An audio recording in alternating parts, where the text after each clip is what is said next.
County Board of Commissioners agenda review for May the 5th, 2020. Certainly, the first on our list is I'd like to say a welcome to Commissioner Adrian Worrell, who is sitting up here with us today. Thank you for coming on board, and we're looking forward to working together with you in the future for the benefit of all citizens of Wayne County. Okay. So thank you for being here today. We will have, I do want to remind all of us, to make sure you either mute your cell phone or turn them off at this time. And we will have, the public may watch from the meeting room, watch the meeting in the jury room on the 3rd floor. And those wishing to speak during the public comments segment will be asked to wait in the jury room until escorted to the meetings by deputy. At 8:30, we do have the oath of office for Commissioner Adrian Worrell. The Honorable Judge Erica James will administer the oath of office. Do you have any additional comments, Craig? No, sir. We're just excited Mr. Worrell's here, so congratulations. The invocation today is by Commissioner Aycock, the Pledge of Allegiance, myself, the approval of the minutes, the discussion and adjustment of agenda. Mr. Honeycutt. There is no walk-ons at this time.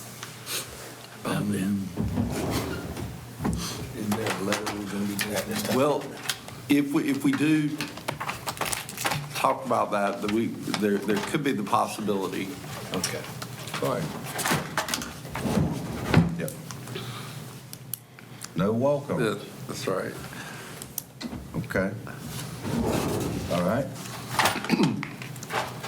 Would you like? Oh, yes, sir. Then we have special presentation. Number one is motion to adopt resolution 2020-17, resolution awarding service weapon to Sergeant Billy Rivenbark, and this is on the occasion of his retirement. And motion to adopt resolution 2020-18, resolution awarding the service weapon to Detective Lieutenant Michael Cabler, and he is retiring as well.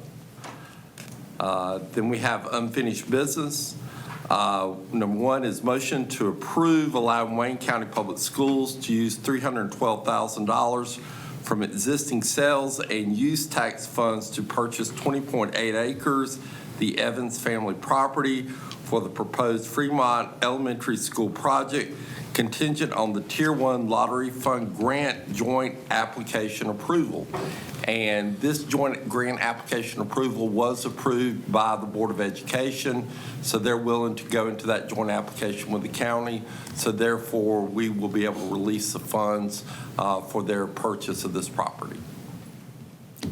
Mr. Chairman. Yes, Mr. Dodd. Just for evident, there's been some controversy on that in regards to, but I don't know how you would word it any different. It's not a condition that we actually have the approval of the grant. It's approval of the application. The application. It is a joint application to the Lottery Commission. We needed their signature as well, so we may or may not get the grant, but they are willing to sign the grant application for submit. Great. Thank you. Any other? Okay. Mr. Honeycutt. Then we have public comments. Again, maximum of a 30-minute public comment time period. Then we have the appointment committee. Yes, sir. Okay. Mr. Chairman, we have 3 appointees that was recommended by the appointment committee at the last meeting, and we will vote on them today. You have those in your packet, commissioners. The 3. Okay. And then next, we do have our consent agenda and our budget amendments, and I'll turn that to Allison. Budget amendments begin on page 13 of your agenda book with number 423. The first one is for the Health Department. They are requesting to reallocate $5,910.08. This is just moving from one accounting line item to another, capital to non-capital. It's a reallocation. Then we have for the Health Department on page 15, a reallocation of $12,000 from salaries and wages to the regular part-time line item. This is for the opioid prevention program. I believe this is a grant-funded program from East Point, and they are using a regular part-time position for this grant. Then you have a budget amendment for the sheriff's office, requesting to reallocate $22,000 from their office supplies line item to capital outlay vehicle. This will be used in conjunction with an insurance check to replace a wrecked SRO vehicle. I did inquire as to why they had that much remaining at end of year for office supplies. They were originally going to purchase bulletproof vests, but they received a grant to buy them instead. So that did leave some money available for them to reallocate towards this vehicle.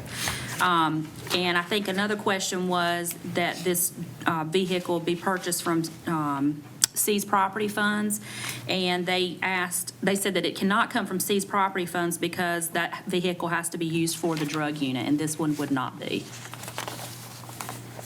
I think that was all the questions you had asked me to find out about that one.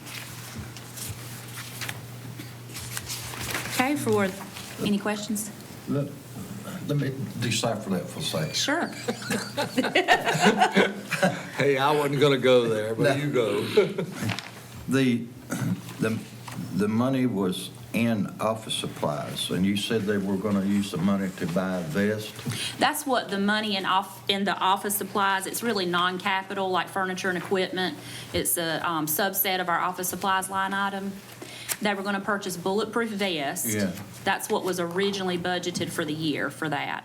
And they received a grant during the year instead to pay for those vests. So when they were trying to find money to replace this vehicle, to combine with the insurance check they received when the vehicle was wrecked, they needed additional funds. So they found the lapsed funds in this line item. Well, I guess my question is why would vests be under office supplies? That doesn't. And that is my question as well. It's basically how our chart of accounts is set up per the LGC. It is a subset of office supplies. It probably should say supplies, because we have office supplies is 260. You see that 261? Yes. Office supplies is 260. Non-capital furniture and equipment, which would be, this would be your equipment that doesn't meet our capital thresholds, is 261. That's why I never became an accountant. It is, we have a chart of accounts based on the local government commission's policies that they set out. And so that's kind of how it's set up. It looks like to me it's being obscured as far as the numbers, you know. I don't know. This don't make sense, but anyway, okay. Is this not the only thing that we've ever seen that didn't make sense in government? Any other questions? Mr. Worrell, feel free to chime in now, okay? I'm fine. He said, look, I'm not gonna pick on the sheriff right on day one. That's right. I give it a few days. Okay, so your next budget amendment on page 19 is for the Health Department. They have received funds from DHHS for COVID-19 crisis response in the amount of $108,493. And you can see that those are being appropriated in the various line items. Then we have a budget amendment for the hospitalization fund. And this is basically a reallocation from some line items in that fund to cover our stop loss premiums and a little bit of our HSA plan. We are taking most of the money from our insurance cost claims line item, but we're having to put it towards our stop loss line item. Can you explain that a little better for this old country boy? Because at the last meeting, we had another budget amendment for, what, $30-some thousand because of insurance. Just what? I don't really understand exactly. The budget amendment for $30-some thousand for insurance. That That was our I think that was our, okay, I know what that was. That was our property and liability Right. insurance. We've done an insurance renewal that took place April 1st on our property and liabilities, our vehicles, buildings, all of that. But we wanted to purchase the extended reporting period, which covers how long any outstanding claims are from your old policy. And we had to purchase an additional amount to be able to be covered for that time period until the new policy Right. kicks in. So we got a new policy from the same company or a different company? Different company. So if we hadn't changed, we wouldn't have to spend that $35,000, is my point. Oh, well, that's, Yes. yes, sir. Yes. Because I think we got a 3-year coverage or tail coverage on Of that. extended, right. But if we hadn't changed companies, we still wouldn't have to spend the $35,000. Yes, sir. But we additionally would not have the savings of Right. changing. Right. So one offset the other by. Well, yeah, but how many more times are we going to have to renew that extension? Right. We I think shouldn't it's- have to, on the property and casualty, 3 years should cover us for that. And this one is just for health insurance. This is not property and casualty. This is just for health insurance. Well, I was more concerned about the other one Oh. because, yes, we had a savings when we changed, but we don't have the same savings now that we had when we approved it by having to do that $35,000 budget. That's my point is sometimes savings is not savings. Okay, move on. Okay. Page 23 for the sheriff's office, they've received additional controlled substance tax monies in the amount of $1,389.08. For the Jetport, we are appropriating $69,000 for a CARES Act grant. This will be used to offset salaries, utility maintenance, basically any operating expenses. And so we are reducing the fund balance that was appropriated for the year because it's being offset by the grant. And this was part of the stimulus package, but it was a grant that we were specifically able to apply for the Jetport, is my understanding, that Brandon applied for. Yeah. That is correct, and without Brandon knowing the availability, we would have never got this money, because no one, I think, knew that this money was available. Brandon did apply for it and actually received $69,000 from the federal government for this. So and we can use those to offset salaries, right? Right. Great. For the health department, they're requesting to reallocate $5,743.58. This is another subsidiary of supplies, but it's non-capital computer to furniture and equipment. And this is just to realign some grant funds that they are using. And then our last budget amendment is for the sheriff's office. They are requesting to reallocate monies in various line items to offset professional services in the total of $11,875.06. And this is to cover a deductible that needs to be met. And that's all I have for you. Thank you, Allison. And then next under consent is number 2, motion to approve request for aid application for the Wayne Executive Jetport. And you can see the grant application or request for aid in your agenda packet for $379,000. Again, this is 100% grant reimbursable for the purchase of land out at the airport. This is actually already been approved by NCDOT, and it is reimbursing Right. us for the monies Right. that we have taken Already out of expended, fund balance to buy the land. Right. And this is a done deal, This right? has been happening for years. We're finally, yes. But we have received this Right. $379,000. We just had to approve of the application. You have to approve the application after we receive the money. Yes, sir. I like that. Yeah. Okay. And the next, under new business, is a motion to approve National Nurses Week proclamation.